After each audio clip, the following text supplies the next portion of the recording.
சங்கீதம் 10. கர்த்தாவே, ஏன் தூரத்தில் நிற்கிறீர்? ஆபத்து நேரிடுகிற சமயங்களில் நீர் ஏன் மறைந்திருக்கிறீர்? துன்மார்க்கன் தன் பெருமையினால் சிறுமைப்பட்டவனை கொடூரமாய் துன்பப்படுத்துகிறான். அவர்கள் நினைத்த சதி மோசங்களில் அவர்களே அகப்படுவார்கள். துன்மார்க்கன் தன் உள்ளம் இச்சித்ததை பெற்றதினால் பெருமை பாராட்டி பொருளை அபகரித்து தன்னைத்தான் போற்றி கர்த்தரை அசட்டை பண்ணுகிறான். துன்மார்க்கன் தன் கர்வத்தினால் தேவனை தேடான். அவன் நினைவுகள் எல்லாம் தேவன் இல்லை என்பதே.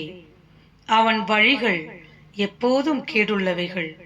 உம்முடைய நியாய தீர்ப்புகள் அவன் பார்வைக்கு எட்டாமல் மிகவும் உயரமாயிருக்கிறது. தன் எதிராளிகளுக்கு எல்லார் மேலும் சீறுகிறான். நான் அசைக்கப்படுவது இல்லை, தலைமுறை தலைமுறை தோறும் தீங்கு என்னை அணுகுவதில்லை என்று தன் இருதயத்தில் சொல்லிக் கொள்ளுகிறான். அவன் வாய் சபிப்பினாலும் கபடத்தினாலும் கொடுமையினாலும் நிறைந்திருக்கிறது. அவன் நாவின் கீழ் தீவினையும் அக்கிரமம் உண்டு.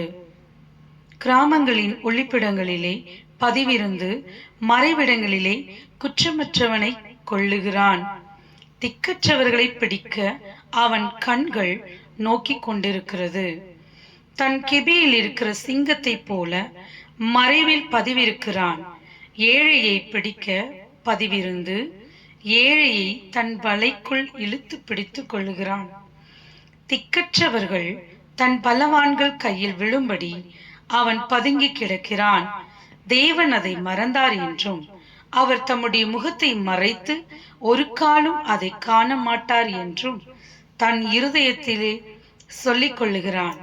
கர்த்தாவே, எழுந்தருளும். தேவனே, உம்முடைய கையை உயர்த்தும். ஏழைகளை மறவாதேயும். துன்மார்க்கன் தேவனை அசட்டை பண்ணி நீர் கேட்டு விசாரிப்பது இல்லை என்று தன் இருதயத்தில் சொல்லிக் கொள்வானேன்? அதை பார்த்திருக்கிறீரே, உபத்திரவத்தையும் குரோதத்தையும் கவனித்திருக்கிறீரே, நீர் பதிலளிப்பீர்.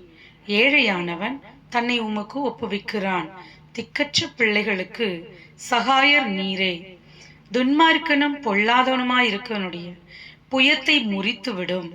அவனுடைய ஆகாமியம் காணாமற் போகும் மட்டும் அதை தேடி விசாரியும். கர்த்தர் சதா காலங்களுக்கும் ராஜாவாயிருக்கிறார்.